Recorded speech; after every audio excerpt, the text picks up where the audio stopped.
Salutations mes frères et mes sœurs. Aujourd'hui j'aimerais parler avec vous sur le sujet de les Africains et les insulaires, particulièrement aux diasporas en Angleterre d'où je viens. Ce n'est pas difficile de comprendre la différence entre notre peuple qui vient de l'Afrique et ne sont jamais épris de leur pays et amenés à un autre pour l'esclavage, et ceux-là comme moi, qui ont des pères ou mères qui viennent d'une île d'esclavage. Dans mon cas, c'est l'île Maurice, mais je parle aussi de la Jamaïque, Barbados, Trinidad, etc. Les Africains libres ne portaient pas génétiquement la douleur, colère, rancœur, l'esprit de rébellion, méfiance et le réalisme. Ils peuvent être plus ouverts au mélange de races et les figures d'autorité. Les Africains libres et les insulaires peuvent se détester activement.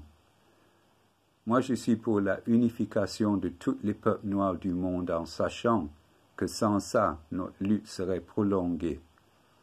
Comme un insulaire, je ne demande pas de sympathie de les Africains libres.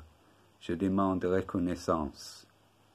Les Africains libres doivent reconnaître les insulaires comme des expatriés involontaires. Donc, de la même manière, les Africains qui ont connu et continuent à connaître l'occupation étrangère dans leur pays à l'Afrique sera inévitablement différent à ceux qui n'ont pas subi un tel sort, mais ils restent toujours africains.